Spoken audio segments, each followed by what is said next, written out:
C'est ce matin qu'a eu lieu le dévoilement du nouveau cabinet des ministres du gouvernement de Mark Carney. Et ce qui retient l'attention en région, c'est évidemment la nomination de la députée d'Abitibi-Baie-James-Nunavik-EU, Mandy Goldmasty, comme ministre des Services aux Autochtones. Et William, la nouvelle est bien accueillie dans la région. Oui, Camélia, notamment par les communautés autochtones, car elle est en charge de l'un des deux ministères liés aux affaires autochtones. Le rôle de son ministère est principalement de fournir des services aux Premières Nations, aux Inuits et Métis du pays. Il faut le mentionner, c'est la première fois qu'une Autochtone obtient les rênes de ce ministère et c'est la première députée de l'histoire de la région à devenir ministre. On m'a décrit un intérêt plus marqué dans plusieurs communautés lors des dernières élections en raison notamment de sa candidature. On espérait donc ardemment que Mme Goldmasty ait une place d'importance à la table des ministres.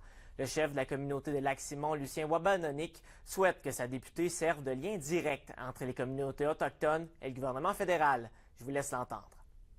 Peu importe la nationalité de la personne autochtone, nous, ça nous rend fiers. Ça démontre qu'il y a des compétences, il y a des connaissances chez les Premières Nations à tous les niveaux, tant politique, juridique ou autre, maintenant reconnu, et qui peut être très utile pour la société en général, parce que, on l'a déjà dit, nous sommes les gardiens des territoires, des ressources. Et William, comment la communauté d'affaires de Val-d'Or accueille sa nomination? Elle le voit aussi d'un bon œil. La Chambre de commerce de Val-d'Or croit que d'avoir une ministre du cabinet du gouvernement Carney permettra de faire avancer les grands dossiers de la région. On m'a parlé notamment d'enjeux comme le logement et l'immigration qui n'ont pas reçu les appuis nécessaires au niveau fédéral lors des dernières années d'après eux. Mme Goldmasty s'est déplacée au cours de sa campagne pour plusieurs rencontres dans de nombreuses entreprises à Val-d'Or. On a l'impression que chez les acteurs économiques de la région, qu'elle a pu bien prendre le pouls de la région.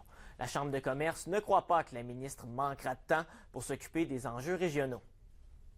Pour nous, c'est une opportunité qu'elle va pouvoir faire de Val-d'Or son lieu de prédilection pour ensuite continuer de bien desservir les besoins de son territoire. Donc, c'est plutôt l'inverse qu'on s'attend, c'est que avec les mains comme ça sur le volant là, des décisions, elle va pouvoir enfin mettre en place toutes les stratégies qu'elle a pour venir nous appuyer.